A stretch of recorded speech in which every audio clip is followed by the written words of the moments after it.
Well,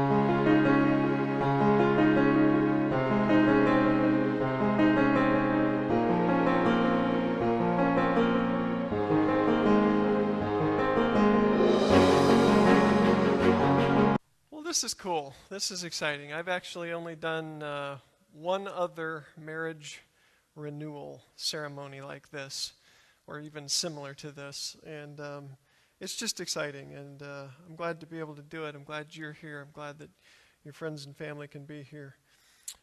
Christians believe that marriage is a gift from God. It's the very best relationship in which to share love and the blessing of family life. Obviously, this is a time when marriage is increasingly difficult for many people. It is reassuring, therefore, that there are many marriages which endure happily and faithfully for many years. It's really important that we take time to celebrate marriages which are examples of love and commitment. Indeed, it is perhaps remarkable that we do not celebrate our marriages more frequently.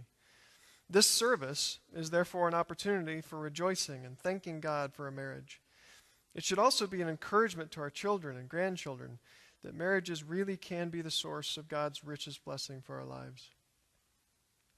We are here assembled in the presence of God, loved ones and friends, to experience this marriage renewal. We know that it always pleases God when we dedicate and rededicate our lives and our homes as an act of worship. And Dan and Holly come now to renew that covenant taken 10 years ago. They are honored that you were here to share this special day with them. They asked me to share just a couple of different ideas, a charge is what it would be if this was a wedding. And so I just kind of, I thought about it, I prayed about it, and the thing is that marriage, when it's properly understood, is the most delightful and sacred of all human relationships. It's where we hold hands. It's where we blend our lives together, bearing life's burdens and sharing life's joys and sorrows while we walk through life together. So before you renew your marriage vows, let me remind you of what you said, I do, to. You promised to love and cherish each other, to honor and sustain each other, in sickness and in health, in poverty and in wealth, in the bad that might darken your days, in the good that will lighten your ways, and to be true to each other in all things until death alone shall part you. And I just feel like I've done dozens of weddings, and I feel like most people, when they take those vows, they think it's a one-way road. In the romance and the optimism of those early days, we think overall we're probably headed for richer and better. We're not blind, we're not totally naive. We know there will be up and down, but my guess is that every couple on their wedding day drastically underestimates those ups and downs. We don't fully understand until years of commitment work their wisdom. For richer or poorer isn't a hill we steadily climb, it's hills we navigate. In sickness and in health, we'll be challenged multiple times, sometimes very seriously.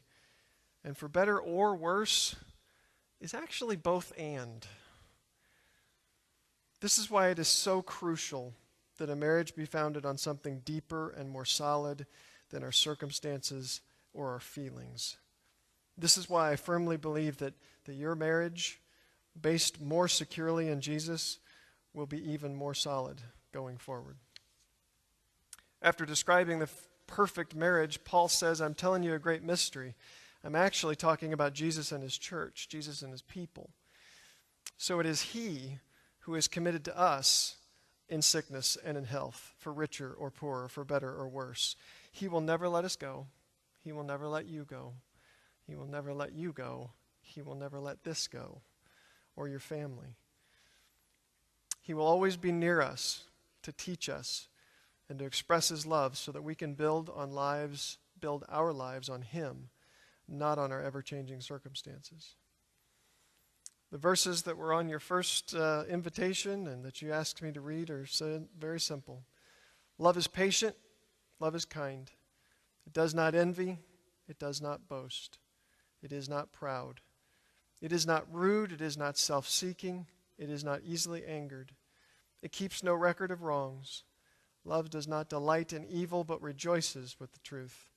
It always protects, always trusts, always hopes, always perseveres. This is actually a description of God's love for his bride, meant to be reflected among his people, but always exemplified and modeled by him. So as you renew your wedding vows, I would ask you, Dan, would you commit yourself to this holy relationship of marriage and to the solemn obligations and responsibilities of a husband? Will you continue to be Holly's loving, faithful, and helpful husband in sickness or in health, in prosperity or in adversity? Are you willing to renew your love and commitment to her as your wife and to promise to be faithful unto her as long as you both shall live? And will you, Holly, recommit yourself to this holy relationship of marriage and to the solemn obligations and responsibilities of a wife? Will you continue to be Dan's loving, faithful, and helpful husband in sickness or in health, in prosperity or in adversity? Are you willing to renew your love and commitment to him as your husband and to promise to be faithful unto him so long as you both shall live? Then I ask you to repeat after me a little bit of a different but the traditional vows. I, Dan, receive you, Holly, as a gift from the hand of God, and now reaffirm my choice for you as my lifelong partner in marriage for the rest of my life. I promise to love and honor you as a fellow heir of God's grace. And by God's help, I will support and defend you as my wife until the day we are separated by death. And I ask you to also repeat. I, Holly, receive you, Dan, as a gift from the hand of God. And I now reaffirm my choice for you as my lifelong partner in marriage for the rest of my life. I promise to love and honor you as a fellow heir of God's grace. And by God's help, I will support and defend you as my husband until the day we are separated by death. And as I understand it, you've both written your own vows.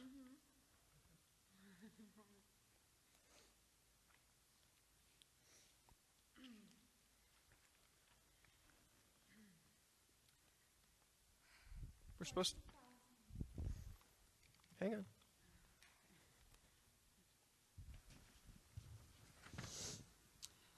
For 3,650 days, I have been your wife and enjoyed sharing your last name and making a home. And for each of those days, I've stood beside you in this crazy journey of a lifetime love. Although we've had many trying times, we've also had some amazing times. You've always not only been the man I wanted, but also the man I needed.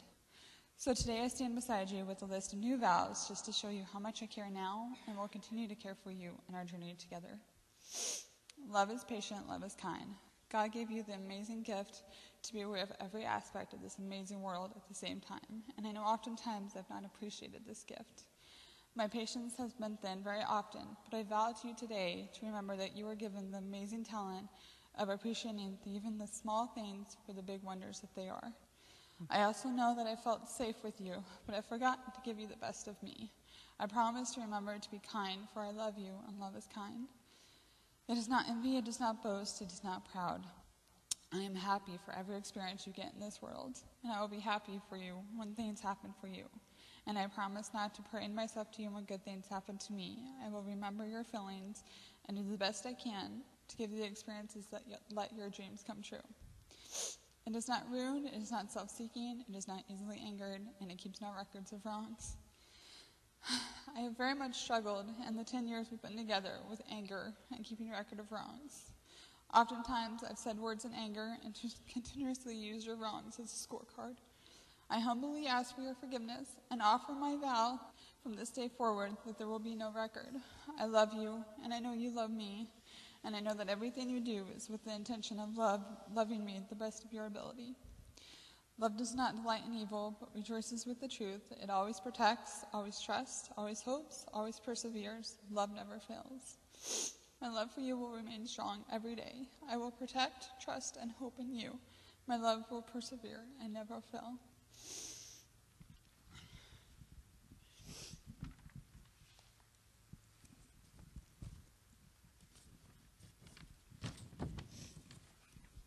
Was actually afraid of being the last person to go because now I'm going to be the third person to use these. After talking and searching my feelings, I realized that our vows and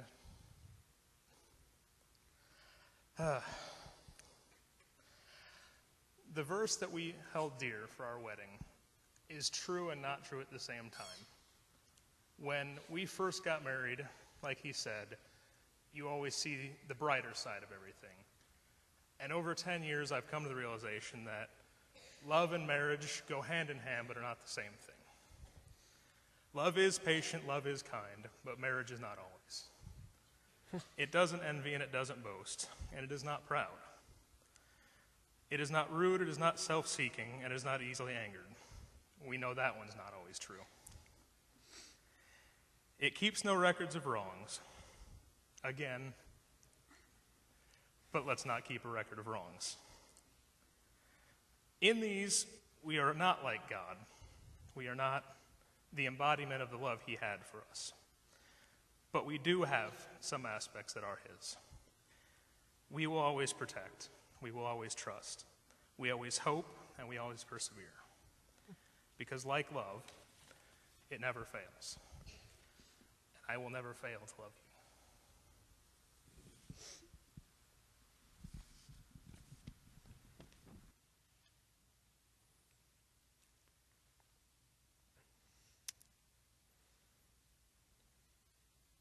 you. Okay, see, I'm just a little teary.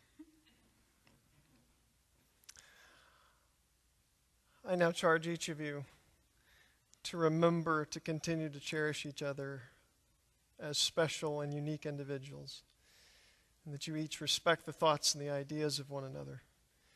And most of all, be able to forgive each other, not hold grudges against one another. Live each day in love with each other, always being there to give love, comfort, and refuge to each other in good times and in bad. Today you have renewed the promises and vows you made to each other on your wedding day. You have symbolized the renewal of your marriage union by joining your hands, taking traditional vows, and taking very personal vows to one another. And so it is with pleasure that I conclude the ceremony of renewing the vows of marriage that joined you and binds you as husband and wife. And would ask that you celebrate this renewal of vows with a kiss.